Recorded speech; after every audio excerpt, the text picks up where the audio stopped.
Hello Mzansi, you are listening to Farmers Inside Track, proudly brought to you by Food For Mzansi. Officially, this is the world's best podcast for 2024, as awarded by One IFRA, the global organization for the world's press. I'm your host, Duncan Masiwa, and welcome to episode 451.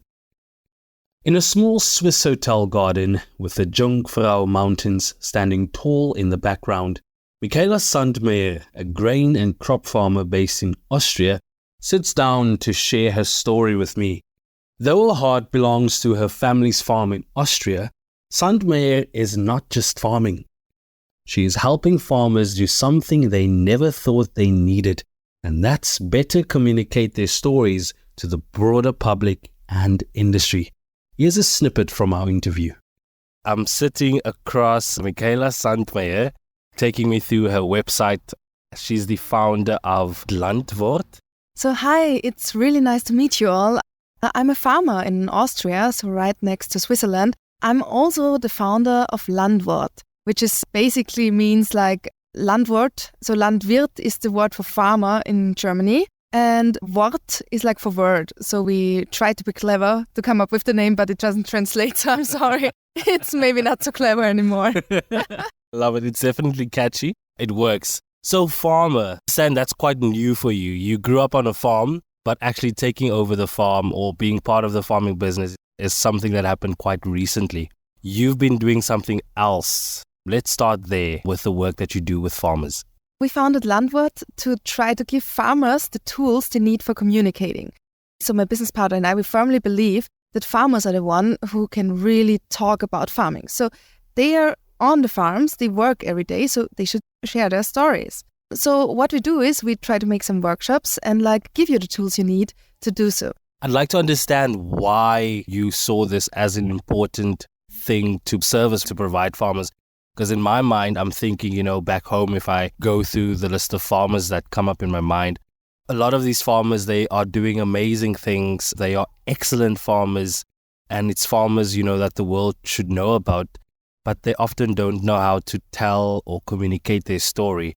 Was that one of the reasons why you started your company?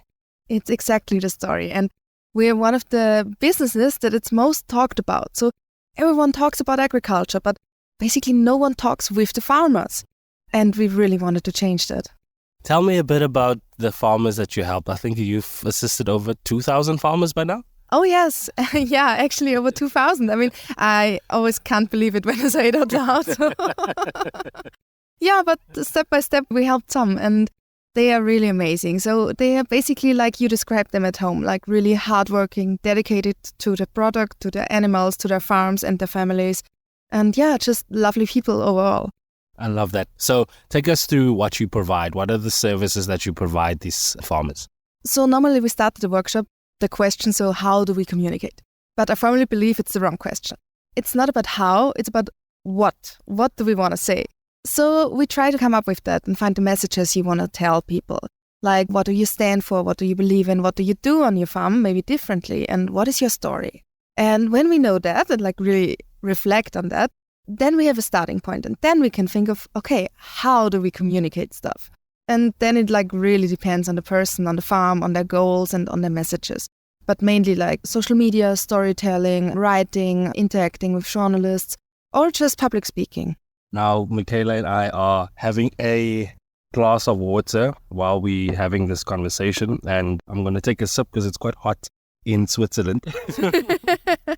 I'm quite interested to know, farmers, was it easy to convince them that this is something that they needed?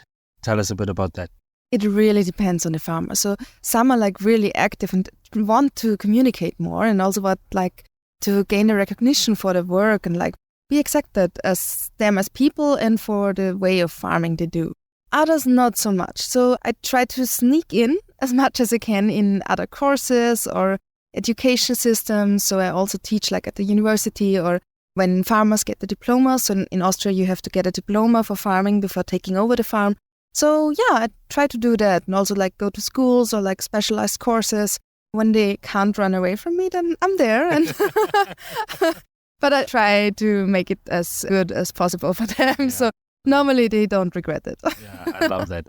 You're also a farmer. Yes, I am. Tell us a bit about that. How did that happen? Basically by inheriting a farm. So my parents are farmers, and I took over our arable farm from my dad like half a year ago.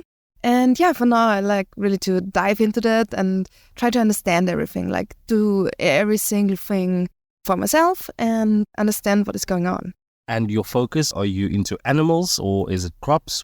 We have crops, so we are mainly a grain farm, and we also like make seeds for corn, so maize, and also soy and winter rye. And next to that we have some sugar beets, sometimes a bit of barley and wheat. You've been actively working on the farm for how long now? Half a year, like 8 months now. Is it challenging? It is, but it's really, really good. I love it so much. I mean, it's the best profession you can get, I guess. And I think I'm going to do it like for the next 40 years, so it's kind of good that I like it, I guess. Definitely. Where do you see your business going forward in the next 10 years? Do you see yourself expanding it into other parts of the world? I mean, you and I are currently sitting in Switzerland, and we've been talking about your business for quite some time. And every time you talk about it, it's like people are amazed. Oh, that's a good idea. So it seems like people are really interested in the service that you provide. You see yourself taking it to other parts of the world?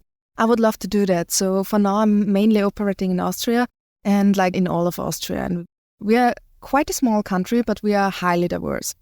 But I'm also like sometimes going to the border, like to Germany or Switzerland. And I would love to work in other parts of the world. So if anyone needs some help or would love to collaborate, just hit me up and yeah, let's talk. Perfect. Your contact details in terms of your website, what is the name of your website and how can they reach you? It's www.landwort, so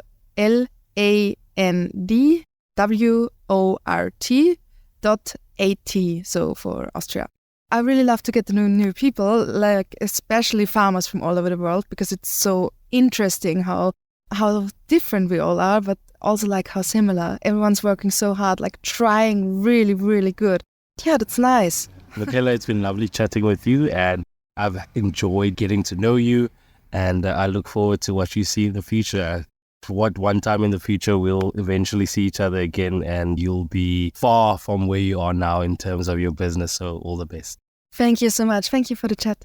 Thanks, Michaela Sandmayr, a grain and crop farmer based in Austria.